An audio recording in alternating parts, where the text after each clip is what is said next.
Assalamualaikum warahmatullahi wabarakatuh.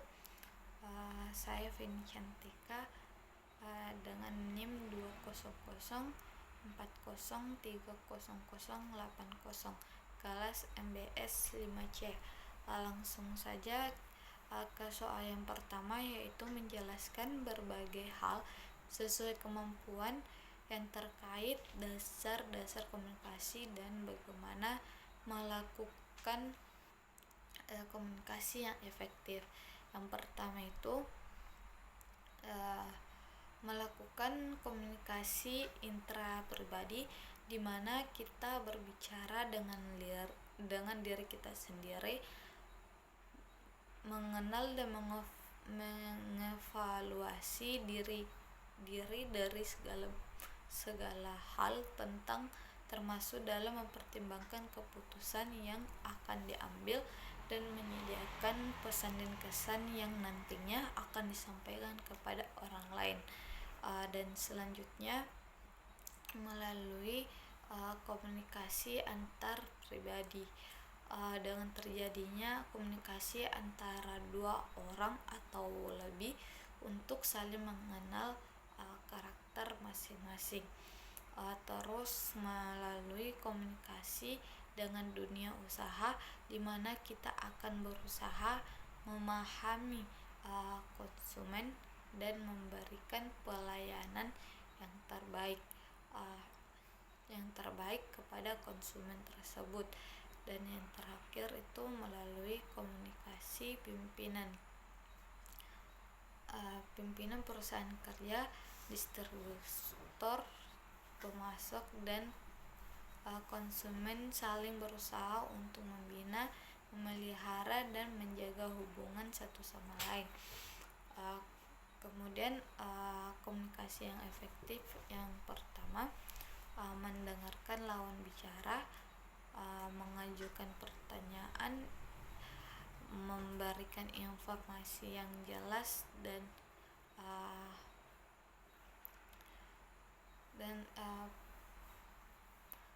mengkombinasikan komunikasi verbal dan nonverbal. Selanjutnya pertanyaan yang kedua, yaitu segmen merupakan fokus utama dalam pemasaran. Anda setuju atau tidak setuju?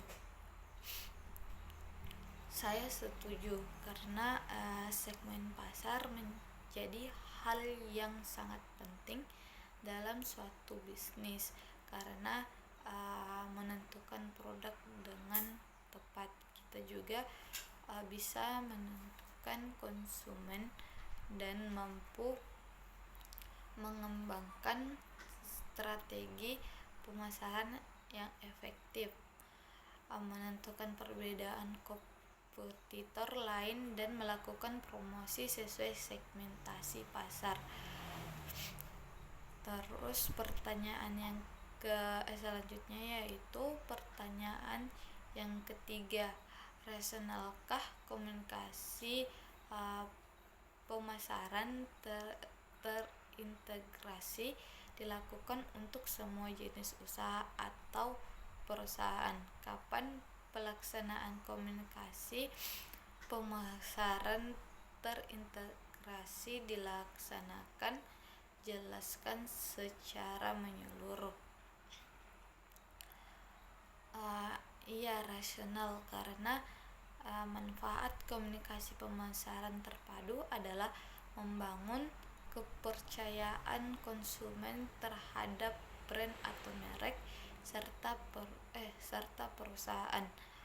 Kepercayaan ini akan menjadi konsumen loyal terhadap perusahaan dan mereknya. Dan juga waktunya harus dengan perencanaan sunting dalam melaksanakan komunikasi pemasaran terpadu. Perlu merencanakan 5 hal, yaitu yang pertama, mengidentifikasi, memperkirakan konsumen dan nilai kemajuan, merencanakan, memperkirakan aliran, dan mengadakan evaluasi.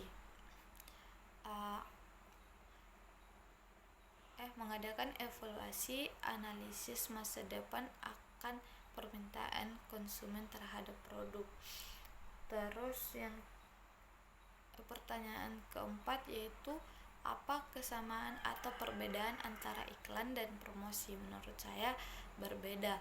Iklan yaitu segala bentuk pesan tentang produk perusahaan atau pemasar yang disampaikan melalui berbagai jenis media dan dibiayai untuk kalangan tertentu atau masyarakat secara luas. Sedangkan promosi mengacu pada serangkaian kegiatan mengkombinasikan produk barang atau jasa kepada konsumen dalam sebuah kegiatan pembelian sesuai dengan keinginan dan kebutuhan konsumen. Dari pengertian tersebut dapat dikatakan bahwa iklan merupakan bagian dari promosi, sedangkan promosi termasuk dalam bauran pemasaran.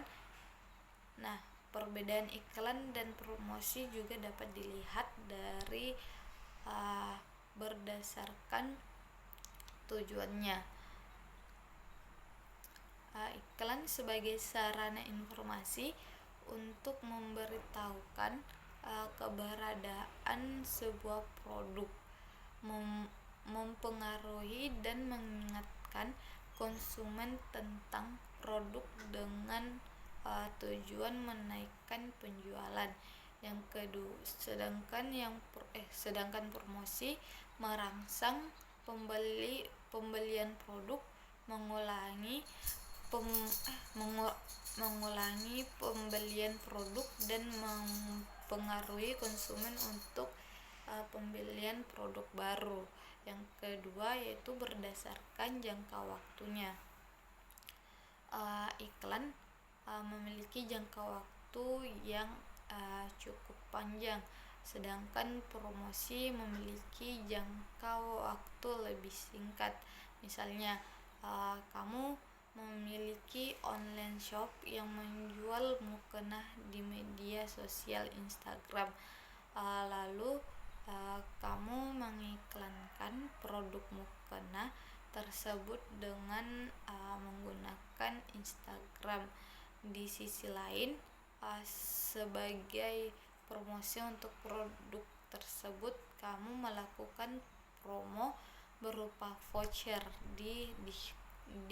voucher diskon 20% untuk hari raya Idul Fitri, atau kamu membuat sebuah caption hari raya di rumah saja tetap nyaman dengan mukena XXX. Yang ketiga, berdasarkan hasilnya. Iklan menghasilkan penjualan jangka panjang, sedangkan pada saat yang sama promosi menghasilkan sesuatu yang dapat terlihat secara langsung. Yang keempat, berdasarkan targetnya. Kamu pasti pernah merasakan baru saja mencari informasi sebuah produk, lalu produk tersebut muncul di iklan sosial media.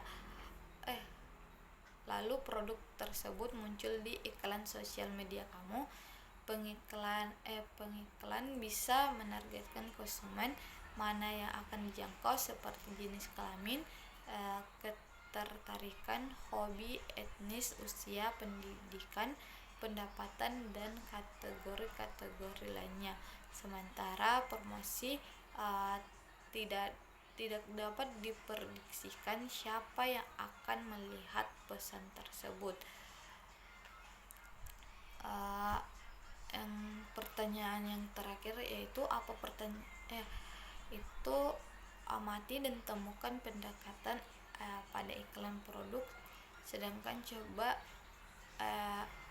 Coba Anda kaji pendekatan apa yang dilakukan pada iklan media massa. Bagaimana dengan produk yang sejenis, misalnya Telkomsel dan Indosat, kartu smartphone dan Telkomsel sangat berbeda, karena jika smartphone itu unlimitednya dapat digunakan dengan sepuasnya dibandingkan dengan pengguna Telkomsel itu tidak begitu puas karena pemakaiannya biasanya tidak cukup 1 bulan.